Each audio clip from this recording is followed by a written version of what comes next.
Hi, this is Paul. I have a very special guest with me today. This is, your wife is ordained. Are you ordained? I'm not. I took the academic route and she took the ordination route so that we Okay. had it all covered. So Okay. yeah, So I'll say Professor Andrew Root that's fair. of Luther Seminary, That's correct. and that's in Minnesota. It is. It's in St. Paul. We actually look over the skyline of Minneapolis, but we're officially in St. Paul, which only matters to people from St. Paul, which I am. So St. Paul yes. sounds much holier than Yeah. Minneapolis. We're salt of the earth people, those snooty Minneapolis people, we want to make sure we differentiate ourselves from them. Well, I really appreciate you taking the time to have a conversation with me today. I'm probably I'm probably more aware of your work than you are of mine. So I first came across your work with your book about divorce, Mm, and that really caught my attention. I thought it was, especially when I read it. I'm not the product of divorce, but when I read it, I thought this was one of the best books on ministering in an age of a mm. lot of divorce than I had read anywhere else. So that's when I first became aware of your work. And then a friend of mine, Eric Dirksen, he's a colleague of mine in a neighboring church, started tweeting about the first of your trilogy on Charles Taylor. And so that's when I picked that up. And then the second book is what I really got into, and especially the chapter sort of going through clergy in Yeah. this process, and then I was really hooked. So I really appreciate you taking the time today. Well, thanks. I appreciate that. I appreciate you having me. Well, as is my custom, I want to start with you Okay. and tell me about um, where you grew up, what faith was when you grew up, and I mean, both you and your wife are in the business, as it were. So tell me a little bit about how that happened. Yeah, I mean, it is interesting. My wife is, as you mentioned, a Presbyterian pastor but we grew up in really different ways. And we actually met in Southern California when we were both students at Fuller, but grew up on the opposite sides of the Twin Cities. So I grew up on the St. Paul, hence my joke about St. Paul. I grew up on the St. Paul side, and she grew up on the Minneapolis side in these suburbs, and didn't know each other until we went out to Pasadena and Los Angeles. But she grew up in a big, like, non-denominational megachurch, Oh, and kind of stumbled her way into the PCUSA because, well, I mean, it's actually part of the backdrop of the Children of Divorce is that we got engaged, and then within about 6 weeks of getting engaged, Kara's parents' marriage fell apart, and then about 4 months later, mine did. So it was like, wow. welcome to being engaged. Good luck. Bring a raincoat, or I don't know, pack a lunch. And hers was a very kind of traumatic experience because her dad had helped start this mega church, and it Oh, wow. and then things came out that Yeah. that people can find in the book. So she was really devastated, so she kind of raced, within the purviews of what she knew, she kind of raced to a denomination that would make her do a psych evaluation, that would make her do ordination exams, and there were some theological proclivities too, but there was also a lot of I want structure after Mm. growing up in this. Now, on the other side of the cities, I grew up in a very conservative Lutheran denomination, in a Lutheran church, a Missouri Synod Lutheran church, that happened just by sheer demographics. I don't know if you'd call it a mega church, but it was a booming church. I mean, it started in this suburb that was just farmland, and now is like the uber suburb of the east side of the Twin Cities. And yeah, so it was a very odd place to grow up because it was very kind of classically evangelical or culturally evangelical outside of the worship service. And the worship service was very kind of Lutheran liturgy, robed, and, Mhm. basically talking about Paul the most, then Luther, then all the other Bible, than anybody else in the Bible. It was like that. That's the way it went. Luther was before, you would even talk about, my gosh, before. I don't think I ever heard a sermon on James my whole time growing up. You know what I mean? Like, They talked about Budweiser before the pastor would talk about James, like good German Lutherans are like, drink beer, fine. Just don't ever read the book of James, man. Let's just stay away from that.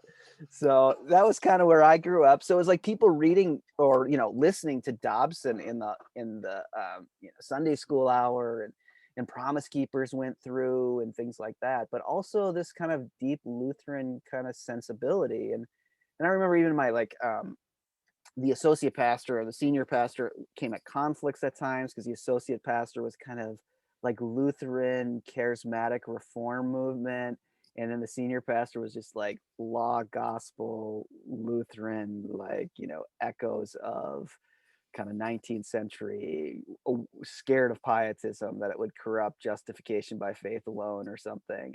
And so it's kind of in that kind of crucible that I grew up with, like these echo haunts of Luther and also of kind of evangelicalism. And yeah, came of faith that way. And it was it was weird. It was really weird, but it was also really beautiful in some ways. I mean, theologically, I've moved past a lot of it, though there are still kind of deep elements of it that are still within me. But yeah, I moved past it, but also appreciative of the kind of piety and of the commitment that was passed on to me in ways that both Car and I look at our own children who we're raising in a small, mainline church, and wonder if we're giving them the same experience that we had as kids, where we had adults who are telling us we had an important role to play and what God was doing in the world, and we had gifts to give, and would talk about Jesus and pray for us. And yeah, just you wonder about that as you become somewhat theological enlightened. Then the practice somehow isn't quite as poignant like it was for us when we were kids. So that's a little bit of the background. I mean, if you want to psychoanalyze me, Paul, I got my favorite topic's Bonhoeffer. My second favorite topic's myself. So I could talk all day about myself. Well, we will talk for this hour or so about yourself. And if you ever want to do more, anybody who watches my channel knows I do content. So I'm looking to put cable television out of business. So I put out that much content. That's nice. Not yet the internet, but we'll start with cable. So Right. how did you wind up at Fuller? Now, a little bit of disclosure here. I went to Calvin College from 81 to 86. And in 86, I decided, because I grew up in the Christian Reformed Church. You're in a place that you would probably have some awareness of the Christian Reformed Church. Yep. I grew up in the Christian Reformed Church. I'm a third generation. My father was a CRC minister in a racial reconciliation church in Paterson, New Jersey. My grandfather had been a Christian Reformed minister before that. I won't go into that right now, but so deeply ministerial household. I went to, because I was Christian Reformed, I went to K through 12, all in Christian Reformed schools. And then I went to Calvin College. So I'm, even though I grew up in a Black community, I also had this other side where I was Dutch Calvinist CRC. And then I decided I was going to go to Fuller, because Fuller was the place to go.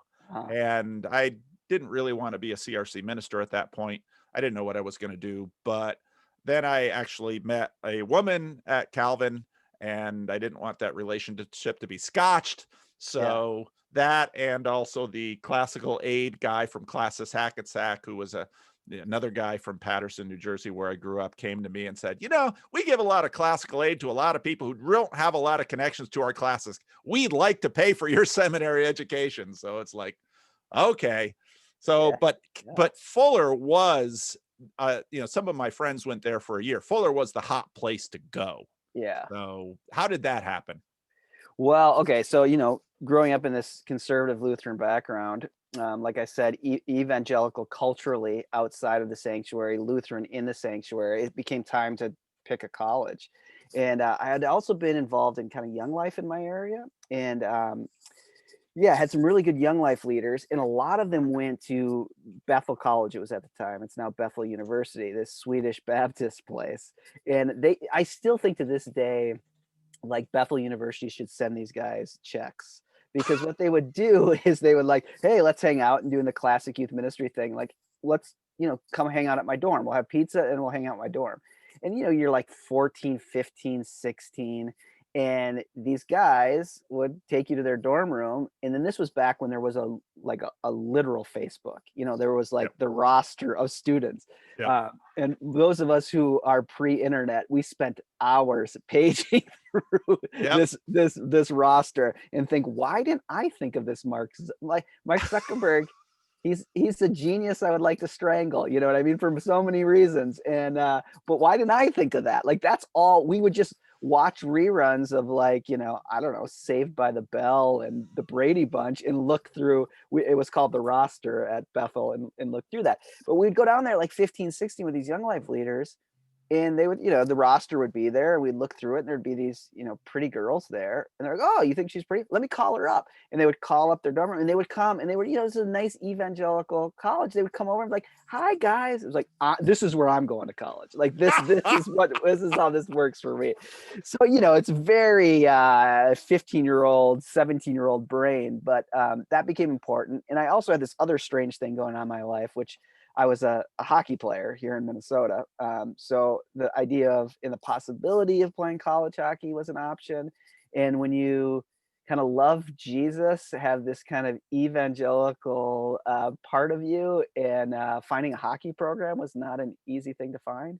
And we were terrible. I mean, I ended up playing 4 years, and we were terrible, because I think in many ways, at least in the 90s, success in hockey and beer drinking were kind of equal things. And we were a dry campus. We couldn't even dance, for God's sakes. Like we could, so no one was drinking beer, or people were doing it, but you weren't supposed to be doing it. So I ended up there for that reason, and that actually had the effect. So now I was kind of in quote unquote classic kind of evangelicalism. I mean, like, praise and worship songs, and it was a step outside of, a step similar, but also outside of kind of how I'd been raised in the church I'd been in. And it was a good experience, I think, for the most part. And it's one of those things, you look back on your life and think, would I do it again? And if you're going back on your life as you are now, you'd be like, no, I wouldn't pay that much money. I don't think I would do that. But at the time, it was probably what I needed. It was probably what was best for me. But one of the things that happened that led me to then to Fuller is towards my senior junior year, I had this kind of I don't know, it's probably quite similar. I mean, probably a lot of your viewers and listeners have had the experience where you just start to kind of get disgruntled. I mean, you feel in some ways restricted by the kind of theological, but even this the kind of faith practice world you're within. And I had this little worm that was put in the back of my head from this weird Lutheran community, was kind of Luther's theology of the cross. Mhm. Yet I was in now a Swedish Baptist pietist environment. And yet I had this deep kind of sense that, and I don't know how it got there. I mean, it's one of those beautiful formative things of community that you kind of resist, you don't care about, and yet somehow it gets embedded in you. But this idea that the Christian life is a confession of impossibility, and that God moves in that, and that God's found primarily in experiences of loss and suffering, was something that I just, I would have never known that I got that from confirmation or all the sermons I didn't pay attention to growing up, but it got in there. And so it just, the kind of Swedish German or Swedish Baptist pietism just kind of it, and just the praise songs and things like that just kind of got to me at one point. And I had a couple experiences, being really young, that I think really formed my faith, that were really around these kind of darker elements, that were central, where I felt the real presence of Jesus Christ in really frightening experiences that I've written a little bit about. I mean, in this book called The Promise of Despair, which is the feel good title of the year. I think 2010 it was rated the feel good title of the year. But this kind of sense of well, my first friend, like 4 years old, that I remember, got cancer and died, and I Oh just remember my. being a 4-year-old and having this friend of mine who lived a house. There's one house between his and mine, just ripped from the world, and have vivid memories, whether they're how they've been psychologically shifted in my mind, but the memory of my mom telling me that he had been in the cancer ward, for a long time, and that he had died. And I remember kind of throwing myself on the ground and just feeling these overwhelming Well, the overwhelming void that was in the world, and then kind of as a 4-year-old feeling that the teeth of that bite, you know?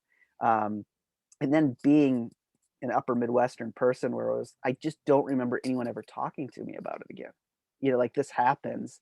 It's possible that people did, but I had no recollection of it, and then had, like, deep experiences of, nightmares for a while, and no one ever put it together, and, this is, like, the Mm, early '80s. No one also thought that I should probably, see a therapist and talk yeah, to somebody about what no one thought that, yeah. Um, but really in the midst of that had a particular experience where I felt the real presence of Jesus Christ with me, and Mhm. the drive for honesty, the drive to confess how dark that was and how implanted on my being it was to have somebody I care about, ripped from the world. That um that never left me. And so my senior year of college, there was just a kind of discontent or just a discord with the way we were talking about faith and what I was searching for. So, here I was almost halfway through my senior year of college and deciding to go to seminary. And I thought, I just got to get out of here. I got to get out of the upper Midwest. And I also thought, like, where I knew that I was in the midst of a kind of a theological awakening for me, or I knew I needed to stretch my theological legs. So this just again shows you like the narrowness of your purviews. But I was like, I need to go to the most progressive place that I can think of, and that was Fuller Seminary, right? Like That was the most progressive that's all I seminary could you could think think about. of? Right. Like I didn't think Union in New York or, something like that. That's the best I could do, man. Like, I don't know. It's in LA. I'm from Minnesota. I would love to feel like what's a February like with a short sleeves on. Like that made sense to me. And I don't know. So I was like, I just got to get out and it seems like I could stretch my theological legs there. So there I went. And, it's just the ignorance of youth, but that ended up to be a good place for me as well. I'm really happy I So had. so obviously you talk to me about your theological evolution then, Yeah. because yeah, I mean, Fuller's not Westminster and it's not Union. It's sort of one of these tweener places that, you know, that are around. And but it was, they had the School of Psychology, the School of World Missions. I mean, they were in the 80s and 90s, they had a lot of ways. They were the place to go if you were sort of in that wavelength of Christianity. Right. And that's where I was kind of moving at that time, which I thought I was being really radical, which was what I was doing is finding myself squarely in the middle, which in many ways I've never left, but it felt like such a move from, Sure. the more conservative communities that I'd been in. But yeah, I mean, like I said, my theological path really was this kind of felt experienced reality of a darker element within the world that I had to wrestle with. And I think this has never left my theological imagination. That somehow from a 4-year-old on, which is probably in some ways why I'm still kind of enamored with thinking theologically alongside people who are working with younger people and just younger people themselves. I mean, I have a kind of connection with Bonhoeffer in that, where I think Bonhoeffer loses his brother in World War I when he's 12 and listens to his mother screaming and Oh, screaming in grief, and she's so broken she has to be taken out of her grief is so heavy she has to be taken out of the family home and is gone for months. And I think that experience impresses something upon Bonhoeffer, a Dietrich as a 12-year-old, that children have these deep experiences that they have to somehow reconcile with God or make sense of where God moves. And that was kind of my 4-year-old experience, having that kind of encounter that's never left me. But then, to the credit of this church again, like I said, I have so many good memories about it. One of the things that they did that's also been so influential in my own theological imagination is, as a 14-year-old, 15-year-old, they essentially called me into ministry. I mean, they mm, just the youth director particularly just started throwing me into ministry. Like, you're going to lead the VBS, and have vivid memories of planning meetings of how we're going to do a middle school event, or how we're going to do a fifth grade quarterly gathering, and sitting there as a 15 or 16-year-old with adults and my youth director being like, Andy, what do you think? And coming up with ideas and having these adults listen to me and have these adults tweaking what I was saying, but then doing it. And so that was really big to just be in ministry. And that's also been so significant to me theologically of thinking about God as a minister and how formation itself is somehow, a deep call into ministry. But then I ended up at Bethel, like I said, and I didn't, it's so interesting that I, spend most of my waking hours now reading books and writing books, because I went to college and was like, I'm going to play hockey and I'm going to try to pass, and I'll probably be a youth director or youth pastor somewhere, and that'll be great. And I actually hope I get to be the program guy at camp that everyone, that leads the fun games, everyone laughs at. And, I didn't know it at the time, but I think really deep down there was a calling that I resisted, or the Holy Spirit went around to be like in sketch comedy. Like I just never thought of it, but my life would have been totally different if I would have ever thought, hey, oh my gosh, I should go to Second City in Chicago and see if I can do this. Because in many ways, that's like, that was what really drew me into youth ministry. Partly was like, I used to do Chris Farley bits in front of kids. And, when my friend and I used to, lead youth ministries, we used to make up, sketch comedy bits where, we would have these crazy characters and things like that. So, but that never kind of dawned on me. But when I was at Bethel, there was an interesting dynamic that was going on, which this was, mid 90s, and Greg Boyd was there. Yeah. He was a professor there, and he was in the middle of one of his mini fights with John Piper, who was a pastor across town. So, you had this very charismatic, avant-garde, from Yale and Princeton, professor at Bethel. I mean, he seemed really old at the time, but he's probably like, 32 or something. But when you're 18, you're like, wow, this guy seems old. But he was so dynamic and so filled with energy. Hmm. And then he would, especially at that time, I mean, he would find himself in these debates. And even when Piper wasn't on campus, that like the shadow of his opposition to kind of Greg's perspective was there.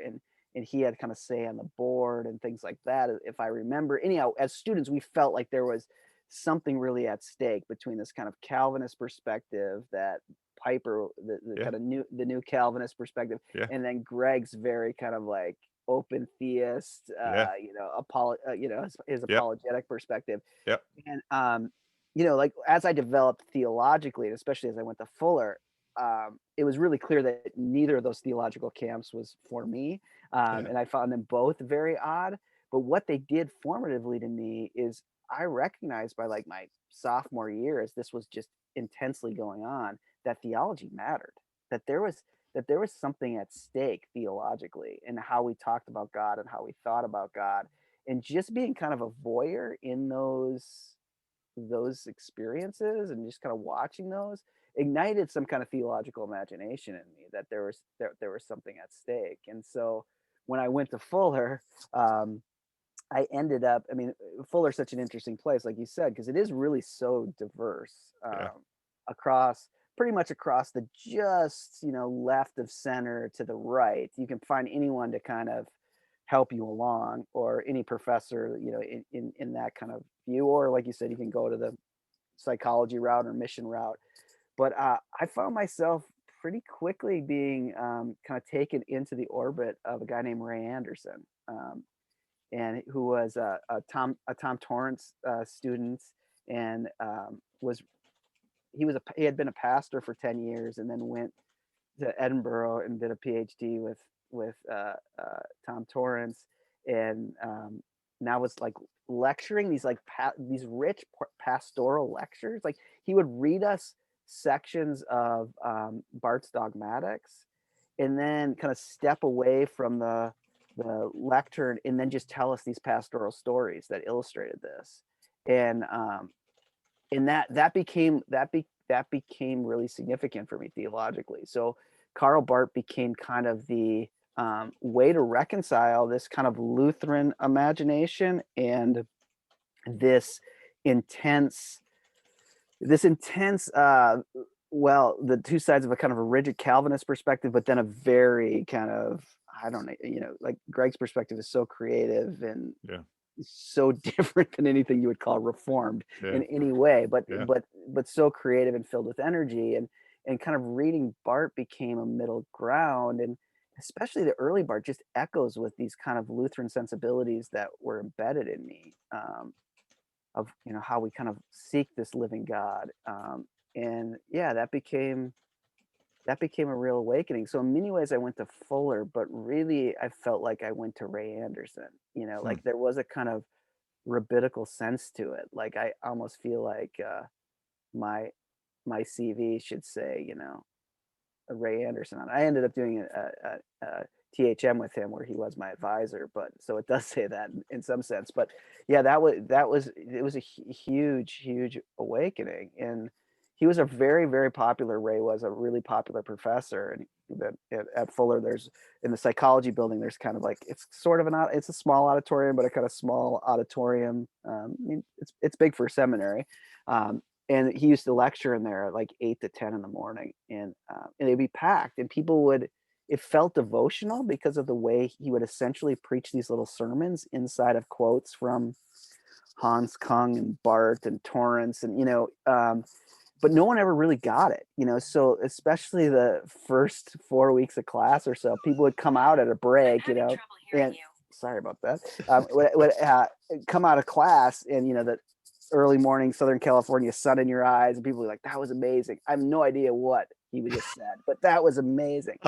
And that was where I was at too, except one day I just vividly, it just all clicked. Like it felt so visceral, and like I could feel my mind shifting. Hmm. He was talking about Bart, and all of a sudden, like all the pieces, like this, I'm sure this happens with other people when they play a musical instrument, maybe at some point, or I don't know. I figure when someone learns actually how to solve a Rubik's Cube, it kind of feels like that, where these things just all kind of cascade and fall into place. But that's kind of how it felt for me. I mean, I don't think I was ready to go write, something that McCormick would believe was related to Bart in any way or something, or Hunsinger would think, well, that's a good Bart scholarship. But it felt like it made some sense to me.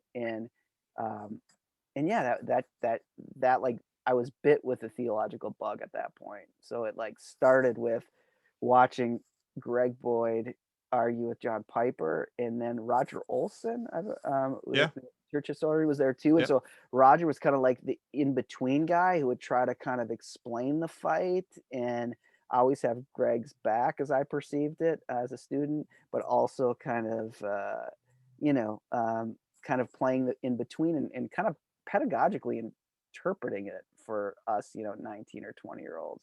Mhm. But then kind of coming under Ray's spell, and learning to think a little bit like how learning to think Bart's system in some ways was more than just being learning to think. It was a real spiritual, formative move for me. How did that impact what you were doing on Sunday mornings? Mm. Well, huge, because my first year, towards the end of my first year in Southern California in seminary, I got asked to take over. Well, there was a new position. There's a big church, big Peace USA church in Glendale that a lot of Fuller people were connected to or were interning at, and they had a very large kind of classic late '90s youth ministry, with a youth group, and they were connected to the youth specialties, and that was still when kind of California was the kind of center. It was like Apple was, Yep. brought everything from California to the computing world, and in youth ministry, it was, youth Yep. specialties. Yep. So they were like connected to youth specialties and things like that. But they had one night, a bunch of kids from the neighborhood in Glendale showed up on the church steps. And this is the kind of Young Life connection. They had people in the church who had been part of Young Life, and they decided they wanted to do a church partnership that would minister to these kids from the neighborhood that showed up on the church steps.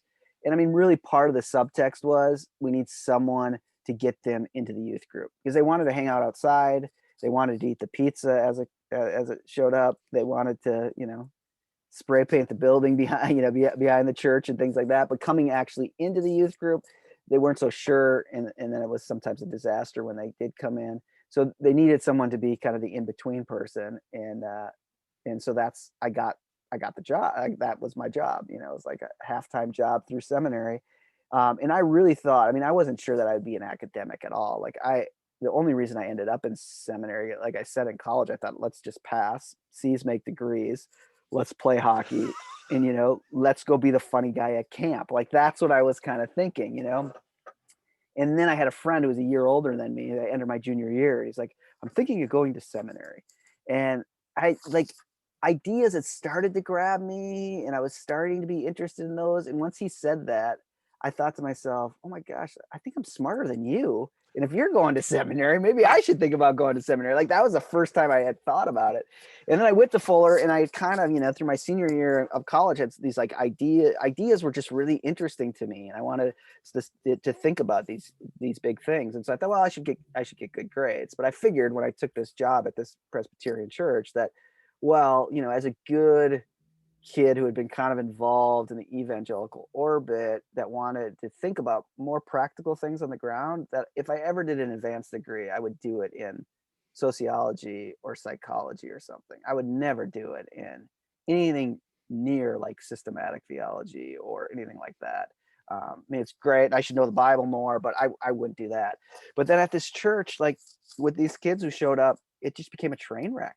Mm. And at the same time that it became a train wreck and difficult existentially for all of us kind of doing ministry because we were failing at it. I mean, I don't know, you know, that's probably part of my journey too. What does it actually mean to fail at ministry? Like Yeah. what we were failing at was not building the program that we were supposed to build, which has never kind of left my imagination of, well, is that really what we're talking about in ministry? And how did that get, you know, transposed into my imagination? And that's what we were doing. So we felt that existentially, but the church was struggling too because this was this church that had found money to hire someone like me who thought that they needed to do ministry to these kids. And then all of a sudden, well, there were buildings spray painted and there were people harassed coming into the building because of course they had to do the over 60s Bible study on the same night that this was happening.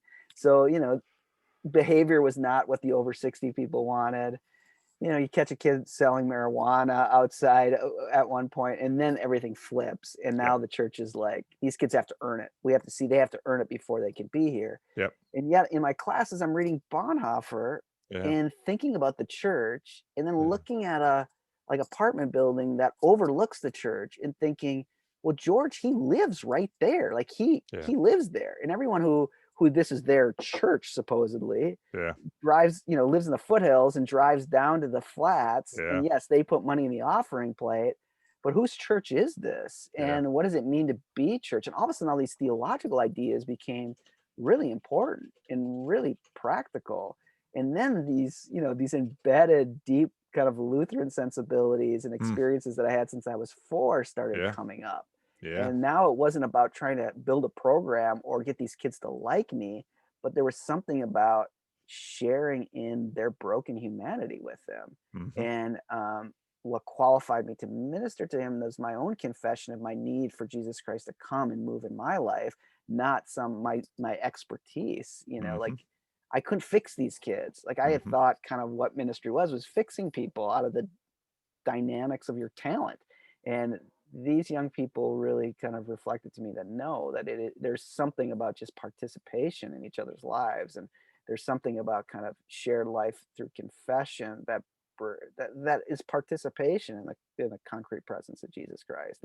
And Bonhoeffer was giving me that vision, you know. Hmm. So all of a sudden I thought, well, man, first of all, then, you know, Bonhoeffer became just Bart was like the big brother who was like, listen, there's a different way. And in some ways I've never left Bart, but like Hmm. as my big brother, in some ways I go back to him and I trust him, but I don't really always want to hang out with him, you know, Hmm. like sometimes, but I don't really.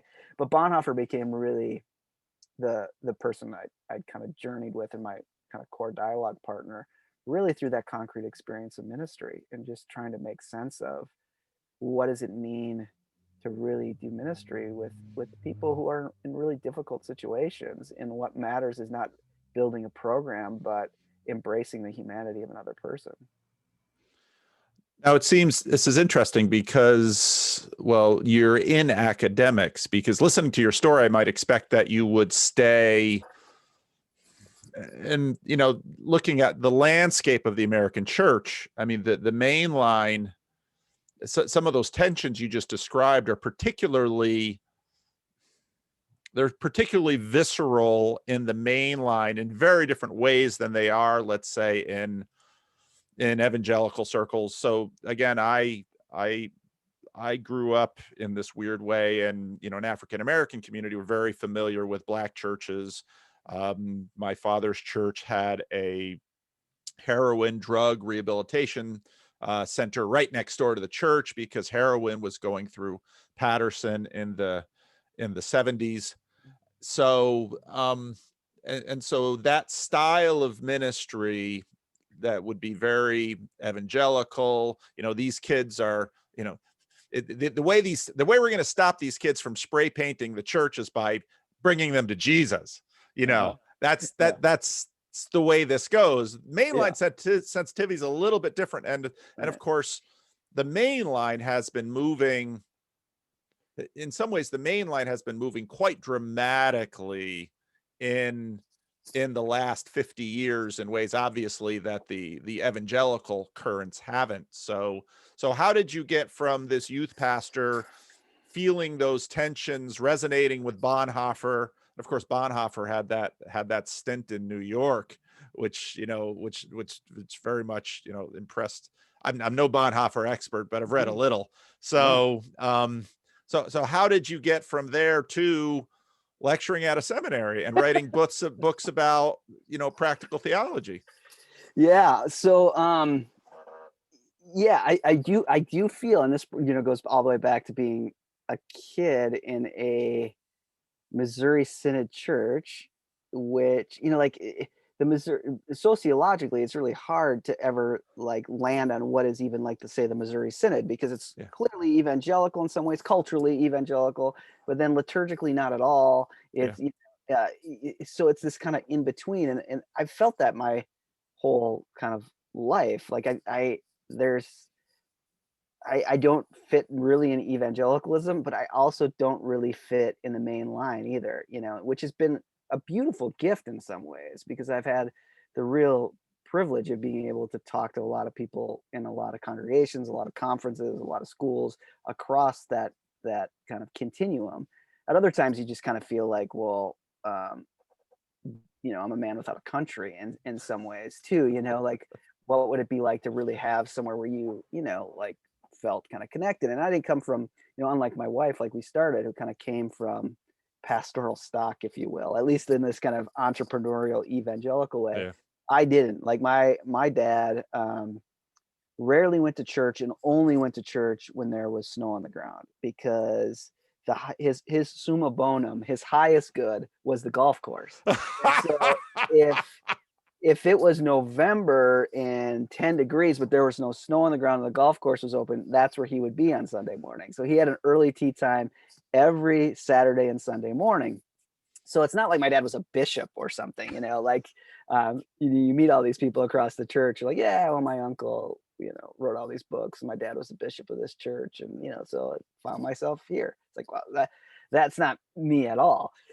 So, but this kind of stuck. This kind of not having anywhere to land just opened me up, and then, yeah, I mean, I knew I eventually just felt this call that I had to go do a PhD. Like, I had to continue at this, and I had some other experiences where I had taught and had other professors or pastors or whatever be like, this, there's something to this for you.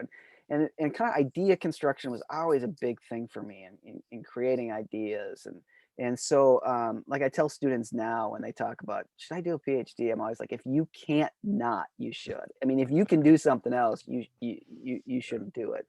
Yeah. But if there's like something in you that's like, if this comes to just getting the degree, and I'm essentially back where I would have been with my MDiv, and that'll be okay, because I have this idea or this perspective or this journey I want to go on, and then maybe it's for you. And that's kind of how it was for me, that I wanted to figure that out.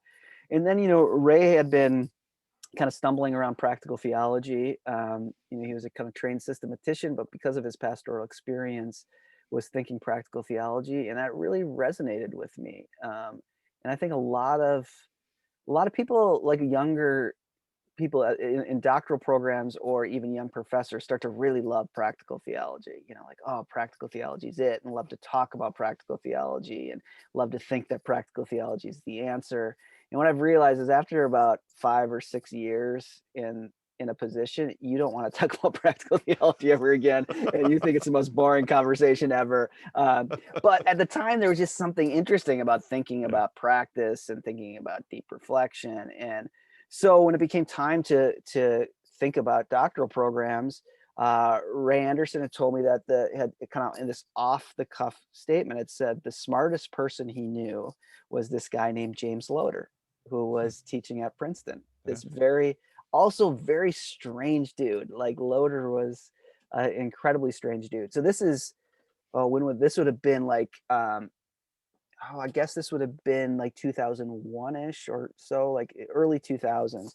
And so I decided that, I applied to some other programs, but decided that Princeton was kind of seemed interesting because there were these three things. There was this kind of Bardian ethos that was there, that was still a kind of anchor point for me. And then there was Kenda Creasy Dean, who was like the only person out there who was thinking about young people, and I still had that running through me. And the experience that I wanted to reflect on was this experience I had at the church, and then this other young life experience I had when I was on staff for them. And so I wanted to think about that.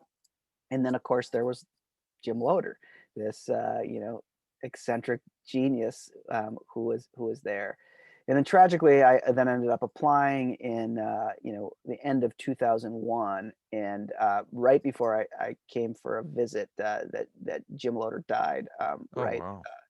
yeah, right after I think it was right after 9/11. So maybe a month after 9/11, he died. So I ended up applying and being admitted, and he was not with us anymore. Right. But he had now haunted the program in a pretty significant way. That Jim was as I didn't know him personally because of this, but very clear from his former students. I mean, everyone was dealing with the crater of him being gone. He Mm. was in the middle of teaching towards the end of his career, but still fully active. And then he was Yeah. I think he had a heart attack and he was just gone.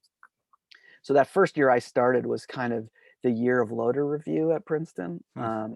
So all his former students would come back and grieve. And the first seminar I ever took was just on Jim Loder by his very talented doctoral student who was on a kind of contract position at Princeton at the time, a guy named Dana Wright. And so we like read all of this stuff and had to read Kierkegaard because Loder loved Kierkegaard.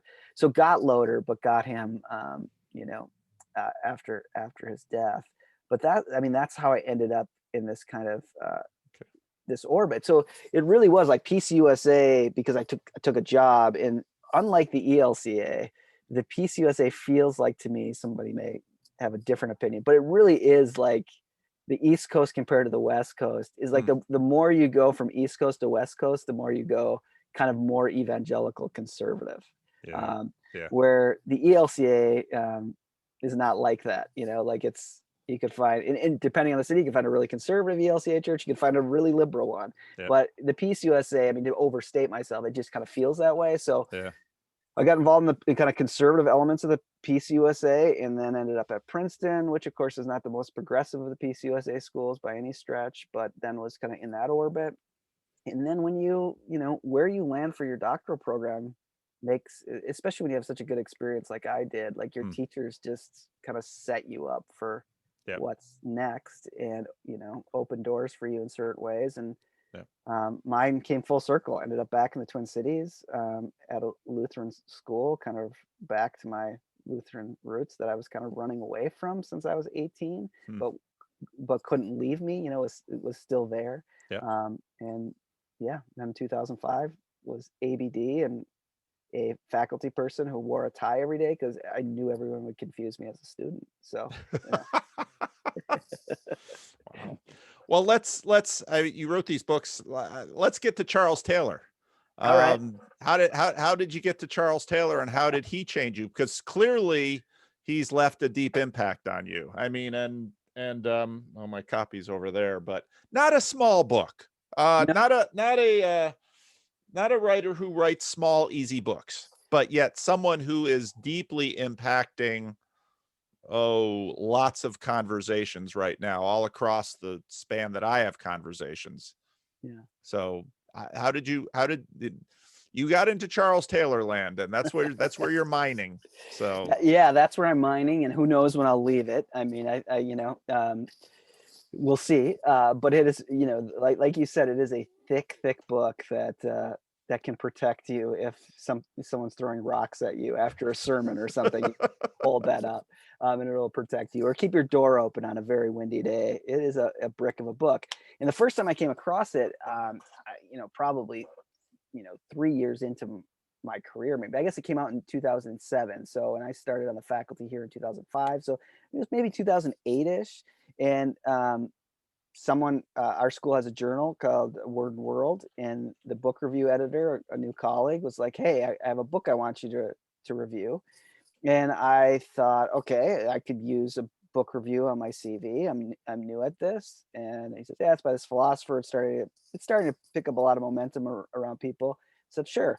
And so then I went to my box, and that was the book. This thick book. It's like I thought it was 300-page book, maybe a big book, 100, 250 pages, not 780 pages. And so sometime around 2008 or so, I read through the thing to try to write a 700-word review of the thing, and have to be really quite honest that I didn't have a clue what in the bleep was going on in that book. Like, I was lost and just trying to hold on to certain pieces so I could stitch together 700 words that seemed somewhat coherent. But I read it, I put it down, and thought, "Thank God that's over with." I'm so happy that that's done. And I really, to be completely honest, didn't have my arms around it enough to know how important it was. yeah. But the driving question from back in those youth ministry days at that church in Southern California, I discovered that really what mattered for ministry was not somehow building a program and convincing people to go, but the haunting of Bonhoeffer was, how do we testify to the concrete presence of the living Jesus Christ? How do we do that? And I think Bonhoeffer is really saying that's the modern problem. The modern problem is that we have to testify to the concreteness, which was so relevant for me in practical theology. Like concrete encounter, real people, which was what kind of Bonhoeffer's dissertation was about. So that's never left me. Like, the driving question for me is, how do we help people encounter the concrete presence of Jesus Christ and make sense of that? And to me, that's the core of ministry. But what Taylor really helped me with after I picked up the book again, and I do tell people, as depressing as it sounds, it takes like 3 times through it. And then you're like, I think I get it. So it's not only 770 pages, but you got to get through it 3 times, which should make your viewers vomit in their mouth just a little bit. Um, but yeah, I mean, so Taylor has become kind of, yeah, similar to Bonhoeffer and Barth in their own ways, is these kind of people to travel with, but not as necessarily as much constructively. I mean, there's some constructive parts of Taylor that are really important to me and have become more so, but it's descriptively. I just think Taylor's, to me, is a descriptive genius on what what's so difficult about this late modern age, and particularly if I can convince anyone that our kind of core problematic in the context of ministry is to testify to a living, speaking God. I mean, if the God of the Bible, as Robert Jensen says so beautifully, is anything, it's talkative. Like, it's always talking. This God of Israel is talking, talking, talking. And yet, kind of our default framework that we inherit in this late modern age is to not even be aware that there could be a speaking God anymore, or not to know how it really matters outside of maybe helping you cope religiously or something, which in so many ways I think pulls down ministry and ministers, eats away at them in some ways. If all you're doing is kind of institutional maintenance or building programs that compete with the other church, and there's no larger good, there's no larger narrative and story that you're living out of, I think that can be quite debilitating. And Taylor, I think, has helped me see that. The problem with Taylor, though, is that there are no home runs and there are no straight shots. So everything is a zigzag. This happens and then that happens, and this adds to that dynamic. And it's probably back to being a crazy, early in my early 20s and loving ideas. And one of the reasons I loved Loder um, is that Loder used to, he was into physics and thinking about Einstein and thinking about physics and thinking about the human spirit and how the human spirit's transformed by the Holy Spirit. So there was like Pannenberg, and then there was Niels Bohr, and there's all these ideas, and he would draw these, diagrams that I only obviously saw after he died. But in his books too, there'd be these weird diagrams that made no coherent sense to anyone, and they are completely unhelpful.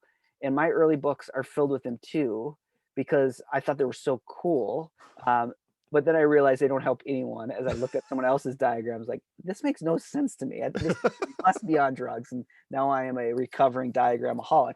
But it was the sense of like creating a edifice of thought that was just so appealing. I think the thing probably what I think is the most beautiful thing in the world, other than the love of my wife and the connection with my kids, is a beautiful idea. I mean, it sounds a little bit, yeah. I mean, it sounds a little kind of crazy, but the creation of a thought experiment in many ways. And so that's what's appealing about Taylor, is that there's this. It's infuriating, but it does something to me that he kind of makes up these words like, the imminent frame and the ANOVA effect, and they're all done, I think, in the best way. Not, he's so into German philosophers, but I don't think it's just to confuse. Yeah. I think he's trying to describe, but the fact that it takes this kind of work of language, and it takes putting this on top of this, and this has to happen so that happens, and it didn't have to happen that way, but it did. That's really, it makes things really complicated. But it also, when you can stand inside of it, much like the first time I stood inside Bart's system and kind of saw the pieces moving together and was kind of shocked by the beauty of it, and I couldn't even describe it, but I could feel it. That's kind of what Taylor does. And unfortunately, I think it's what I try to do, which is not the smartest thing to do for building a readership. Like, I'm often really deeply aware that, like, I think, unfortunately, like, especially this trilogy, and I mean, maybe I'm overstating this, but it's definitely more like there's not a microprocessor in it necessarily, or a chip in it. There's a lot of different gears that have to catch with each other, and like the pastor book, where I'm gonna walk you through each one of these people, Yeah. and then and that gear of that person's story is going to connect with this gear that Taylor is Yeah. trying to describe, and then I'm going to try to catch it with the gear of what this actually looks like in pastoral ministry, and, like, Yeah. and that's really hard for readers, I think. Yeah.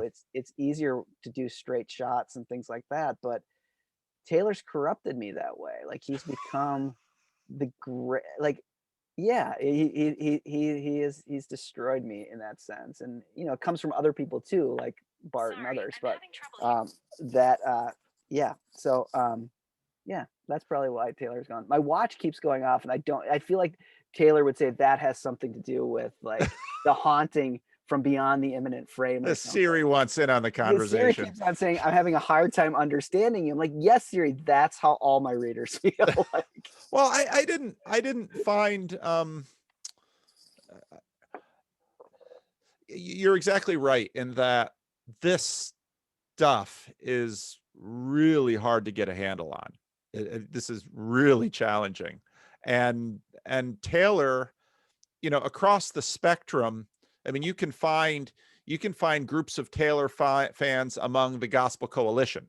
You can right. find groups of Taylor fans. James K. Smith is, sort of building a career somewhere between Taylor and Aquinas and Augustine. Mhm. Um, Taylor, but yet his, there's sort of a drip of the imminent frame, the buffered self, the supernova. And I first started to tackle that book a number of years ago, and then later I've been, in all the things that I've been in through YouTube now over the last few years. But it's interesting also the way you laid out the books: formation in a secular age, the pastor in a secular age, which of course, being a pastor, that one spoke to me, Yeah, and then the congregation in a secular age, which I really haven't had enough time with yet. sure. Why those? I know we got to keep an eye on your time here. Yeah. Why those three?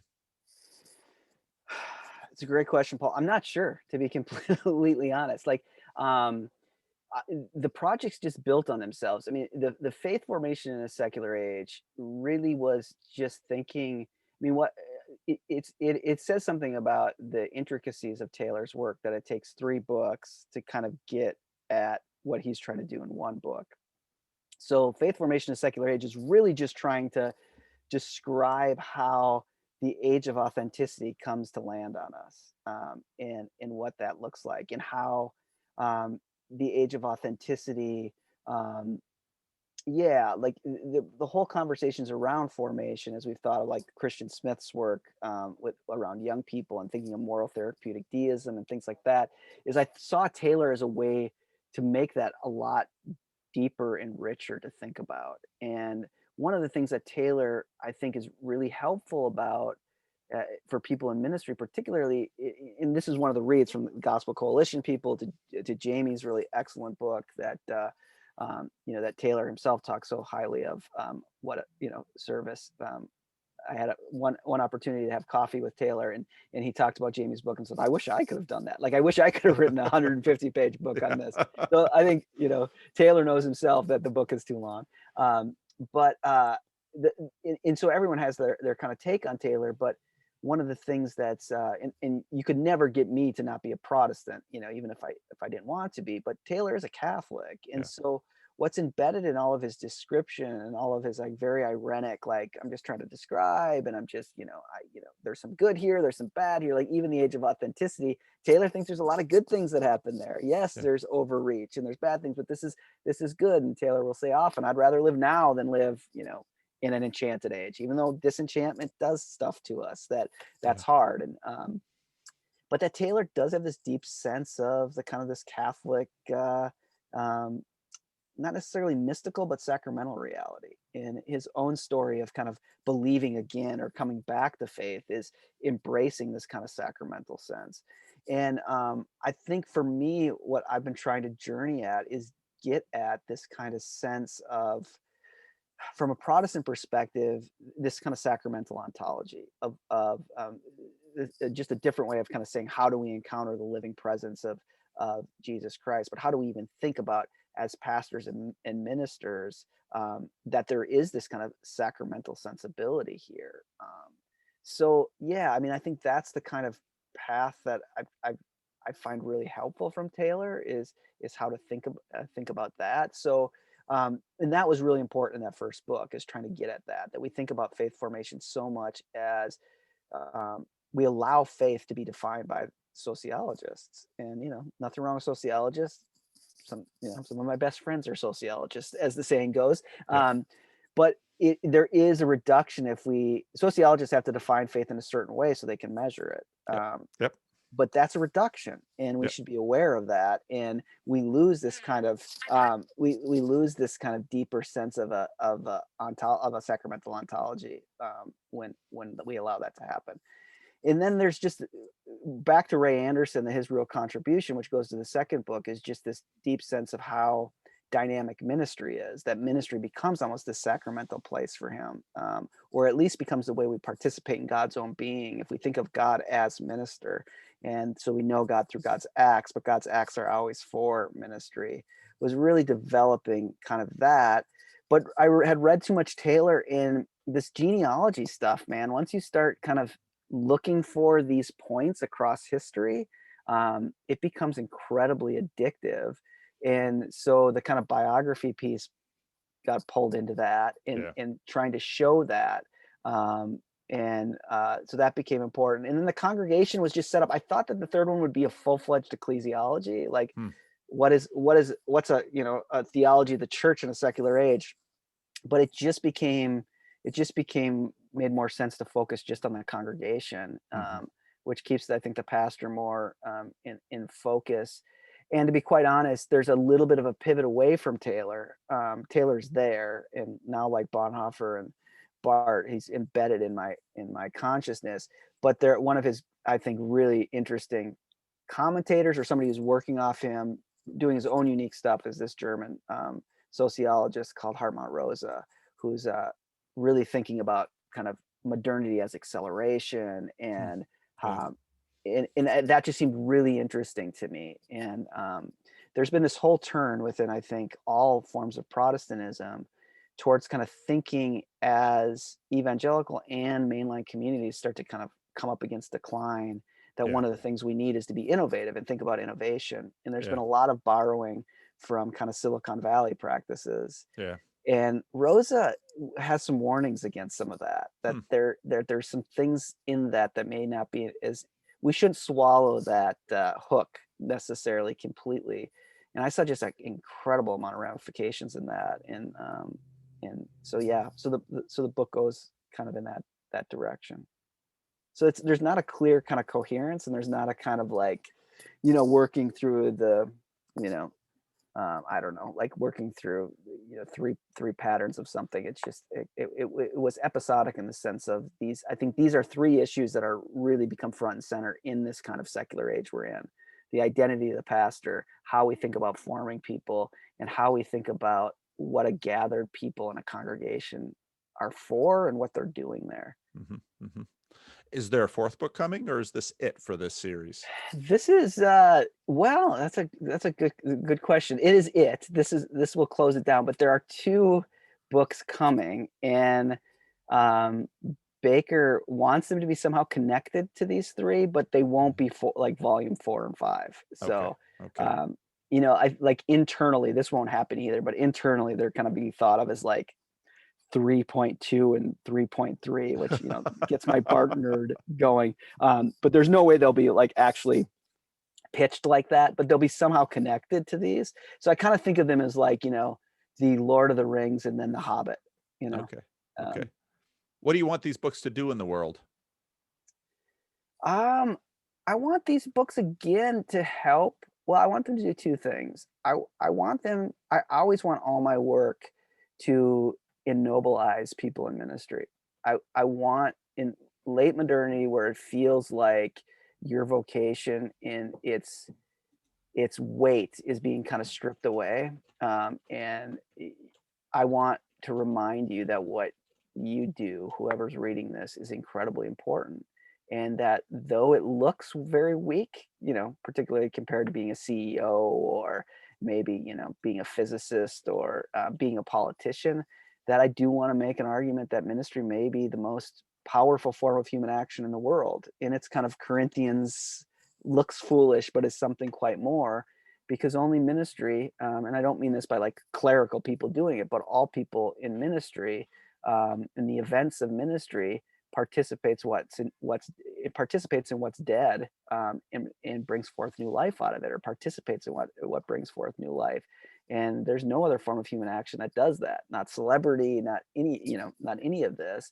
And so I want to ennobilize people that way. And I also want to invite people to really wrestle with the core problem of how do we testify and help people on the ground encounter a living God again, and hear God speak, and discern that, and make sense of that, and seek for that. And to me, that's really quite beautiful and quite profound kind of reality, that to to to hold on again to this commitment that God acts and God speaks, Yeah. and that we need to listen for God moving. And that becomes the job of whoever's in leadership, is to help people up against their narratives of loss and their narratives of hope, to listen for God to speak. And that actually may be quite dangerous too, that it's not an easy thing. It's not a straightforward thing, and but it's quite beautiful and transformational.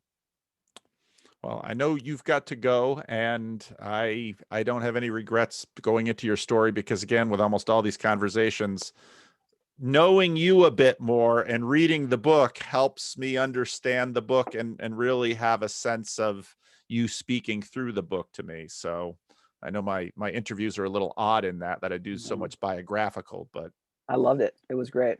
It was oh, good. fun. It was Well, it well, was so do I send the check for therapy to your church office or home or Venmo or I do therapy on YouTube for free, so it's tough to get a amazing. spot, but Right, right. Well, I appreciate yes, I feel ready to face the world again. So thanks, Paul. well, well, thank you, Andrew. And if you want to talk again or you want to go any deeper into these books, let me know. I'd be happy Yeah, to, because I think Taylor's important. I think your books are important. thank you. Um, I've some of the people who watch my videos have been getting into your book, some of my colleagues, and so and yeah, so I'm finding it interesting to engage with it. So thank Well, you. thanks. Thanks for having me. Thanks for everyone who's reading along and thanks, Paul. Appreciate All it. right, take care. Bye bye.